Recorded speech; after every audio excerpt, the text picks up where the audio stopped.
Garvey with Bible Strength Project here with another episode of our Daily Bible Breakdown. We're doing two things. One, lifting up biblical truth, help us get stronger mentally, physically, and most importantly, spiritually. Two, we're reading through the entire Bible in just a year, and it is epic. Man, I'll tell you what, it's super hot in here. You know where here is, right? The barn of knowledge. Barn of knowledge. Sweltering. Getting extra burpees in. Got 100 box jump burpees in this morning. It was pretty killer. Hey, for our daily Bible breakdown, we are in the book of Ezekiel, second day of Ezekiel, chapters 5 through 8.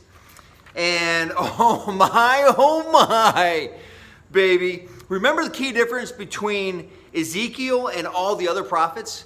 Ezekiel is sharing God's voice during the exile, not before.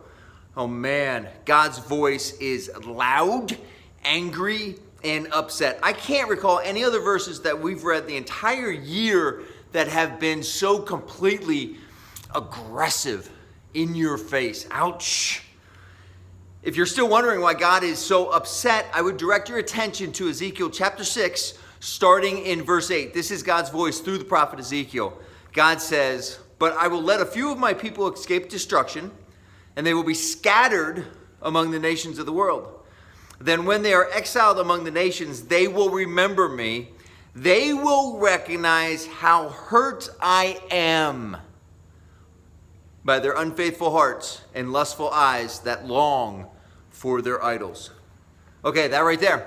Let me repeat it. They will recognize how hurt I am by their unfaithful hearts and lustful eyes that long for their idols. Now listen, this is a huge insight into God's character and his feelings for us, right? We know that when we sin, we get hurt. Sinning, stepping over the line, transgressing hurts us. I used the image a while back of us hitting ourselves in the head with a hammer. Every time you hear the word sin or read the word sin in the Bible, I want you to picture you're hitting ourselves in the head with a hammer. Why are you hitting yourself? Why you're hitting yourself, right? That's sin. Now, it's easy to see why that would upset God because his children are hurting themselves, right? My goodness, would you please stop? That's hurting you, right? It's causing real pain, real suffering, real isolation, because each time we sin, we move away from God. But God does more. Listen to this. This is the most important thing I'm going to say in a while. God does more than just recognize our hurt. He steps into it. The gods of the heavens steps into our lives and hurts right beside us. There is nothing that speaks more to God's love than for all of us than this. He suffers beside us. Now look, God would be totally justified, 100% justified, 100% righteous to say, you guys are idiots, right? If I've warned you once, I've warned you 1,000 times not to do that stuff that hurts you and draws you away from me. And so now you're going to have to suffer the consequences, right? He would be totally justified to say that. And he does, but he doesn't stop there. He joins us. Man, which shows us his mercy, his compassion, his great love for us. Listen, to wrap this up, Jesus came down to earth to show us what living looks like, what loving looks like, but also what suffering looks like. Suffering for one another when we're hurting and lost and afraid. The God of the heavens says through his son Jesus, I will not let you suffer alone.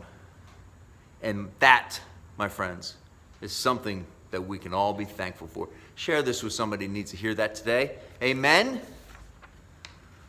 And now for today's power verse. Today's power verse is 1 Peter chapter 2, verse 21. For you have been called for this purpose, since Christ also suffered for you, leaving you an example for you to follow in his steps. Amen. Do me a favor. Get out your daily Bible reading tracker. If you do not have a copy of our daily reading plan, DM me and I'll get you one right away. Get it out, or at the very least, mentally give yourself a check mark. Give yourself credit for doing the work today. Count it as win. I am Bob Garvey with the Daily Bible Breakdown. See you tomorrow.